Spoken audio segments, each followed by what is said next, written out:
Magandang araw. Welcome to the very first Filipino sports show on SBS Filipino, Talking Sports with me, your host, Mark Liabres. I'm very proud to introduce our very first guest, former NRL player from the Melbourne Storm, former Super Rugby player from the Waratahs, current Vice President of the Philippines National Rugby League, and one of the pioneers in developing rugby league in the Philippines, Mr. Paul Sheedy. Mabuhay. Thank you for having me. You're welcome. Welcome to SBS.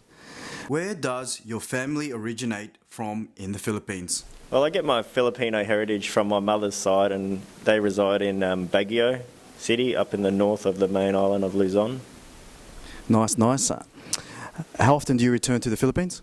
I like to get back there annually. I had a big hiatus of not being there for a few years as I was growing up, not since I was a child, and then just recently I've got back in touch and I try to get over there at least once a year. How did you start participating in the sport of rugby league? Rugby league is, ever since I was a kid, I always wanted to play rugby league. I love the game, and just moving around as children, because my father was in the army, was because that's why we couldn't play rugby league until we settled in Brisbane. And growing up, I just wanted to always play rugby league and be a rugby league player. What does your Filipino cousins back home in the Philippines or your family think about you playing rugby league? They're very proud of what I've managed to accomplish. Like, we have grown up in Australia, but what we're achieving with our Filipino heritage, they're very proud of. I see that you haven't been named in this week's test against Malta. Can you tell us why? Unfortunately, I had an injury at training just before Christmas and I required surgery on my elbow because I tore my biceps tendon off the bone. That doesn't sound good. Do you think you'll be back on the pitch anytime soon? Yeah, I think I've got 6 weeks left to go in my rehab, and then after that I'll try and be back mid-season, finish off the season, hopefully get into back in the test team for the end of season tests. As I said earlier, there's a test against Malta this week with the Philippine Tamaraos Rugby League side.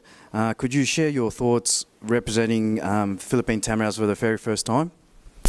Oh, it was such a great day, and it's probably been the highlight of my career because it was the first time I'd been back in the Philippines. I retired in 2010, and then 2013 I was fortunate to make the tour with the Tamaraos and to go back and play in the first ever rugby league game in the Philippines in front of a strong crowd of Filipinos. My mother flew over for the game in front of my cousins, and that was a very special, proud moment in my life. I met you in 2014 and toured for the very first time and shared those exact feelings. Could you also tell the audience if you think you are a role model, and if so, what advice can you give any Pinoy in pursuing a professional career in rugby league? Well, I get asked this question a lot if I think I'm a role model, and it's a very loose-based term, but I think I do like to inspire people by my actions, and I've thrown everything into this role as Vice President of the Philippines National Rugby League, and rugby league is not only it's a great game, it can be a way of life where you can help people with teamwork, working together, and a bit of fitness and nutrition. And if I can help just one person, especially like the street kids in the Philippines or an orphan, get out and get amongst just playing rugby league and enjoying it, then I'd be very proud of that. As I said before, we toured the Philippines in 2014 and it was a life-changing experience for the both of us. And now we both pioneered introducing the domestic league. Could you tell us how you can grow the sport of rugby league?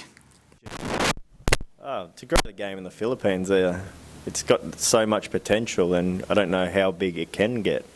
Like, it's just uncapped because there's so much talent there.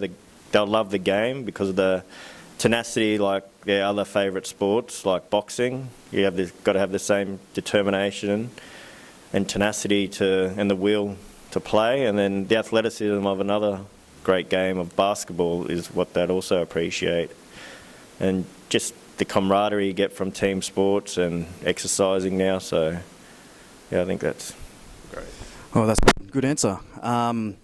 Something serious. What's your plan after footy? Have you thought about it now being 36 years old?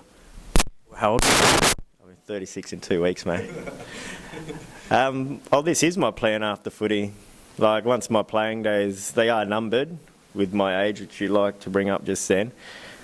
I want to like give something. We hear sportsmen say loosely that they want to give something back to the game, but going out to a country pub and getting paid to just do some meat raffles, to me, is not giving back to the game. It's like volunteering your time and actually teaching a new sport in a new country is like, that's what's giving back to the game and taking rugby league to all the corners of the globe.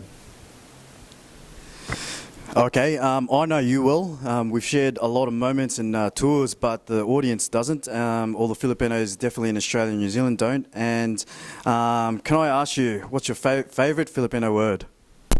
Isa pa. Can you explain why?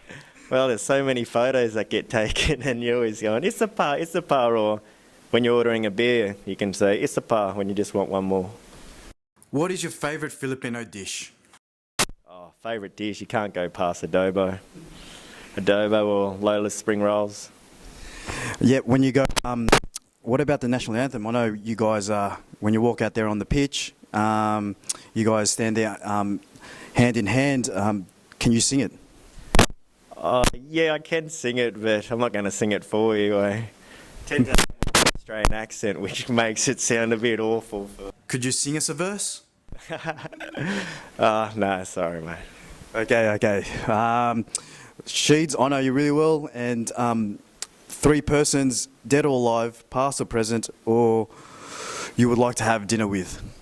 I've always thought how I'd answer this question if it ever come up in my life, and for starters, I'd really like to invite the one-armed bricklayer from Baghdad. They always says busy, because he definitely need a feed and a break.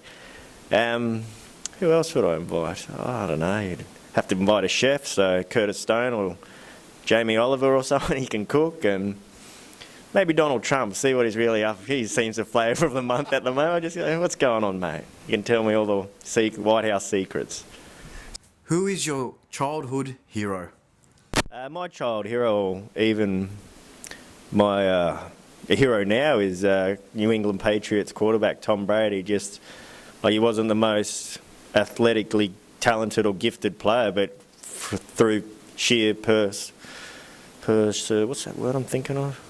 Perseverance, he's got to be the best player of all time in the NFL, which is a game I also like to watch, and he just keeps getting better. Even age is not slowing him down. Maraming salamat, Paul, for coming on the show and being my very first guest on SBS. Maraming salamat for tuning in to the very first episode. Be sure to connect with us on Facebook, radio, or website. Ingat ka.